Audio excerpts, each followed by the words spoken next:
Webheads, it's coming towards the end of the month, and I must say that fifth week of the month is not looking too promising, but I did manage to get some top 10 most anticipated comics.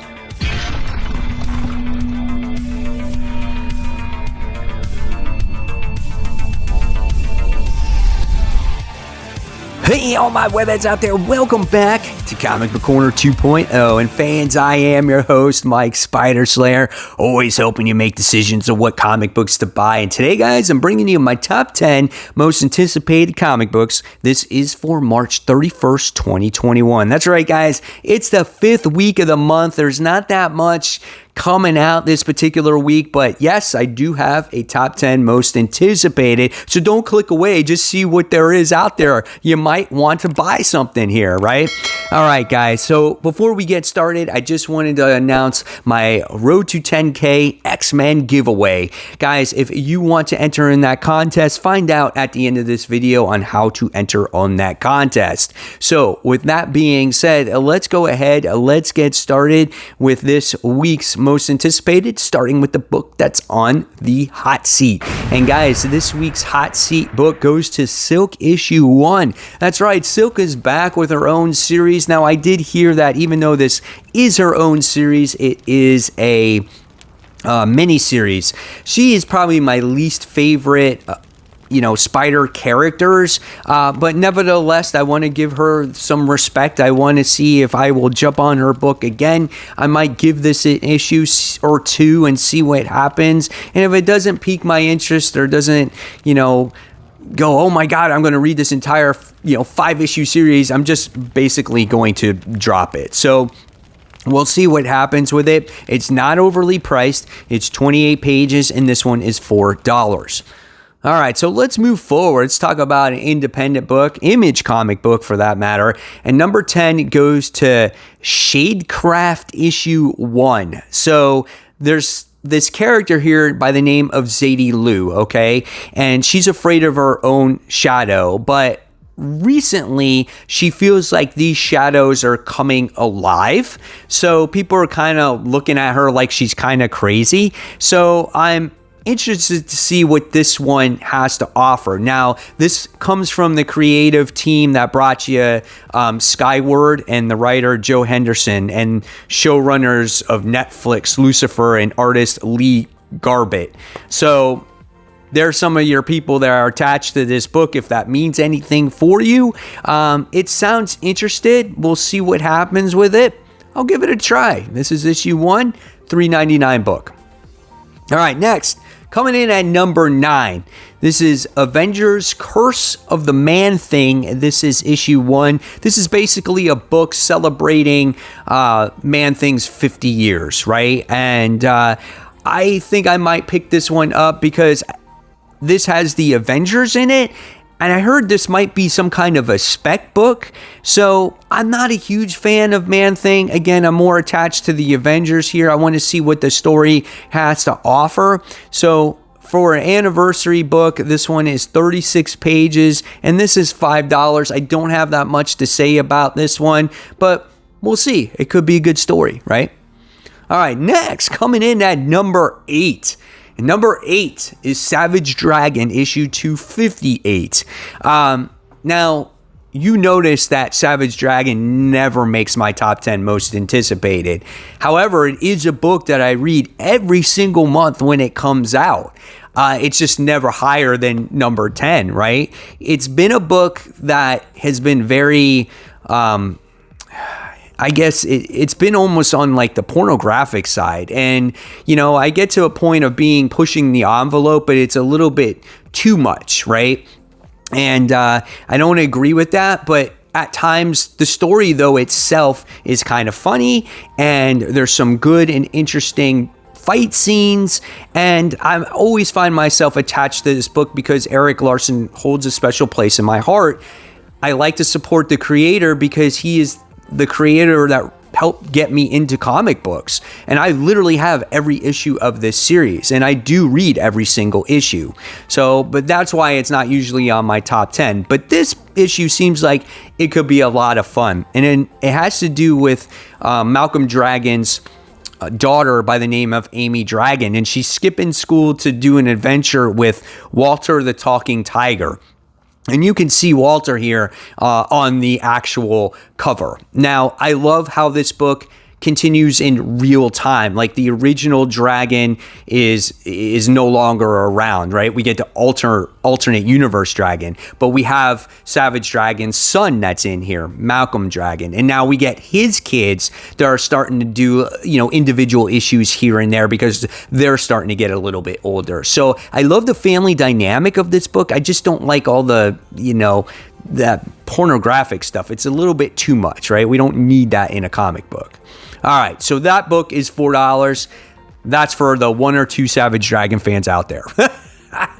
All right, next, we're going to move on to number 7. And this is a book that I talked about already once before, but it was delayed 2 weeks. And this is The Flash, issue 768. So the retirement of Wally West begins, and it just says, after the events spanning from DC Universe, Rebirth to Heroes in Crisis to Dark Knight's death metal, the former Kid Flash decides to call it quits.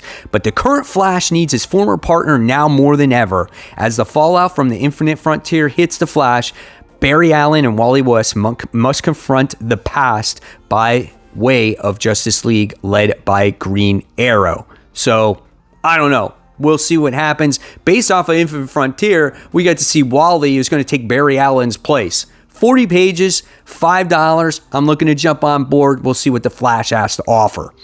All right, moving forward to number 6. And number 6 goes to XMen Legends issue 2. Brett Booth did the artwork in this book, and it was absolutely phenomenal. Now, we get to learn about the Summers brothers, Starjammers, Eric the Red, the Shi'ar. There's just a lot here at stake, and we get to find out the full truth of Adam X and his lineage and all that other stuff.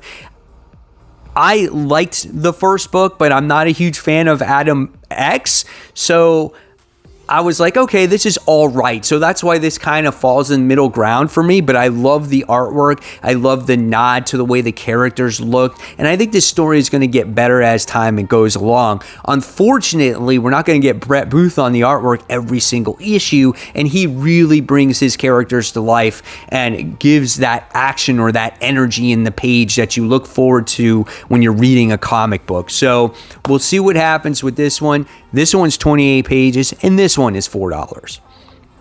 All right, guys. So now we move on to the top 5, and number 5 goes to X-Men issue 19, Escape from the Vault. Now, the issue 18 was like number 1 on my list. We didn't get too much progression from that issue. We'll see what happens with issue 19. What happens to our X characters when they escape this vault? What are the ramifications? I don't know, but we come across some second-rate characters in the last issue, and it just didn't really progress the story all that much. So again, we'll see what happens. There's not much of a description here, so it could be an interesting issue. But are you guys ready for that whole dinner party that's about to happen when it comes to the X-Men? The gala with them wearing their fancy costumes and whatnot? What do you guys think about that? I want to know in the comments below. All right, everyone. So moving on to number 4. And now we get some good books that are really starting to come out here, but it took quite a while to get here, right? This one goes to Beta Ray Bill issue 1. This is straight from the pages of Donny Cates' Thor and spinning out of the events of King in Black, okay? So I love Beta Ray Bill. I think he's an awesome character. He's going to get his own series here. This is obviously a mini series. Now, we don't get Donny Cates writing this book, so this could make for either a phenomenal book, as well, or it could make for a okay book. I don't think it's going to be bad, but I do think that fans of Beta Ray Bill are going to be excited for this, and I'm interested to see what it has to offer here. This one is 36 pages. It's a $5 price tag. All right. So next, moving on to number 3, and number 3 is another Donny Cates book. This one goes to Crossover issue 5, and it's titled Kids Love Chains Part 5. And here's the description that it is. Finally, it's all come down to this. What awaits our heroes at Ground Zero? So that's that big bubble where all the comic book heroes are battling. What is the nefarious Father Lowe up to in that basement of his? Who the hell is narrating this book? Where am I? What's happening? Find out in the Kids Love Chains Part 5. So is this the final issue of the story arc? It sounds like it based off of the description. I really love this book. I love the crossover elements of this book, how you're hinted that certain heroes are in this book, which I think is awesome. And I really enjoyed the God Country tie-in as well, as we got to see the sword from God Country, and we got to see, was it the granddaughter, as she is older, and she was kind of in charge of the museum. I love how those two crossed over with each other. That made it for one of my favorite books of the week when it came out. So I'm so looking forward to seeing how this continues. This is a $4 comic book. All right, moving on to number 2. And you guys are probably surprised by this, but it's Spawn issue 316. Now, Spawn has really moved up towards my list because I'm anxiously awaiting the Spawn universe and how the Spawn comic gets you to that point. So that's why I'm so into this comic book right now.